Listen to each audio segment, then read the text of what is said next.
Clôture de la 28e session de l'espace d'interpellation démocratique EID, lancée le 10 décembre 2024 au Centre international des conférences de Bamako. Tous les détails dans notre première édition.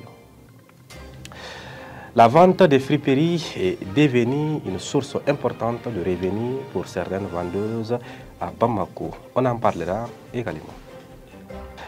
Et pour clore ce journal, ne manquez pas notre page internationale qui vous plonge au cœur des grandes actualités mondiales.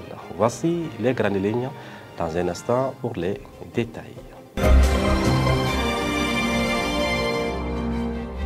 Mesdames et messieurs, bonsoir et soyez les bienvenus. Je disais tantôt, la 28e session de l'espace d'interpellation démocratique EID qui a débuté le 10 décembre 2024 au Centre international des conférences de Bamako s'est achevée.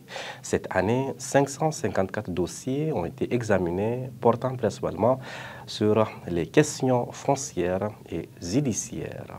Écoutons maintenant les discours de clôture du chef du gouvernement, le général de division Abdoulaye Maïga.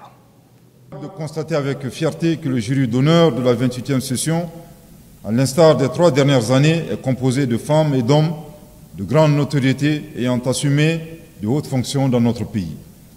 Au président du jury d'honneur, j'adresse tous mes compliments pour son expertise et sa grande capacité d'écoute qui lui ont permis la bonne conduite des débats.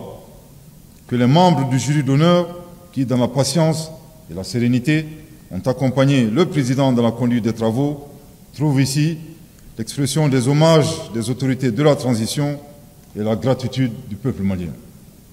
Distingués invités, mesdames et messieurs, à l'évidence, nos concitoyens deviennent de plus en plus exigeants à l'égard des gouvernants.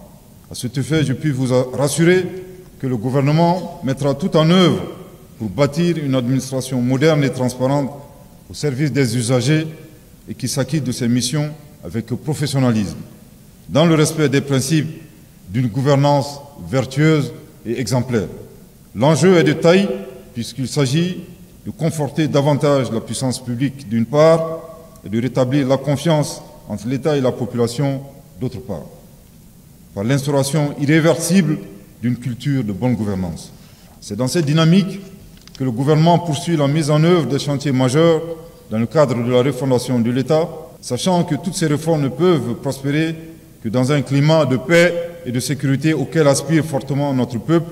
Il me plaît de rendre ici un vibrant hommage au chef suprême des armées et aux forces de défense et de sécurité pour les succès enregistrés dans ce domaine. Je voudrais également, en cette circonstance, saluer la mémoire des disparus civils et militaires et souhaiter un prompt rétablissement aux blessés. J'exprime ma compassion à l'endroit des victimes des récentes inondations ayant endeuillé plusieurs familles et fait de nombreux sinistrés. Autre dossier, en cette période de froid, la vente des friperies est devenue une activité génératrice de revenus pour certaines vendeuses à Bamako. Cependant, certaines d'entre elles se plaignent de la lenteur du marché.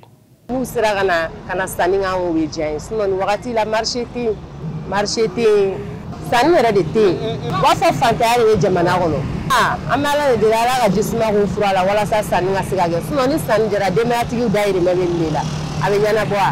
Dɔɔni bɛ kɛ nɛnɛ wagati min na dɔɔni bɛ ka sa yɛrɛ de awɔ dɔɔni a bɛ ka sa dɔɔni awɔ kɛmɛ b'an fɛ yan 60 bɛ yen 200 bɛ yen 300 bɛ yen.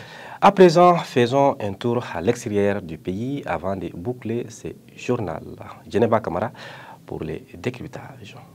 Au Sénégal, lors du Conseil des ministres du 11 décembre 2024, le président Bassirou Diomaye Diakhar Faye a procédé à la nomination de Pierre Mat Faye en remplacement de Souleymane Jules Diop en tant que délégué permanent du Sénégal auprès de l'UNESCO, fonction qu'il occupait depuis juin 2019. Ambassadeur et directeur des organisations internationales, Pierre Mat Faye est chargé de continuer à défendre les intérêts du Sénégal dans les domaines de l'éducation, la culture et la science à l'UNESCO. Ces changements visent à renforcer la présence et l'influence sénégalaise au sein de l'organisation, rapportent nos confrères sénégalais. Partons maintenant au Niger où une nouvelle attaque terroriste s'est produite dans la région de Tillabéri quelques jours après l'assaut meurtrier de l'EIGS à Tera. Dans son bulletin des opérations publié mercredi soir, l'armée a fait état de 10 morts et 7 blessés dans ses rangs mardi dans une attaque terroriste à Peterkolé, dans l'ouest du Niger, près de la frontière avec le Burkina Faso.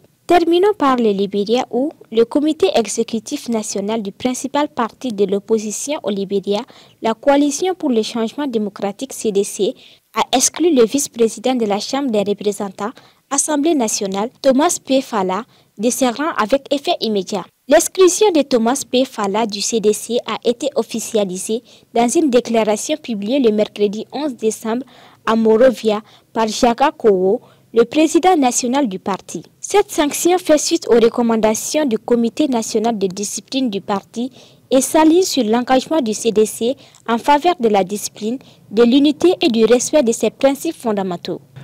Et voilà ce qui met fin à cette édition. Merci de l'avoir suivi et excellente suite de programmes à toutes et à tous sur Andomédia. Merci beaucoup.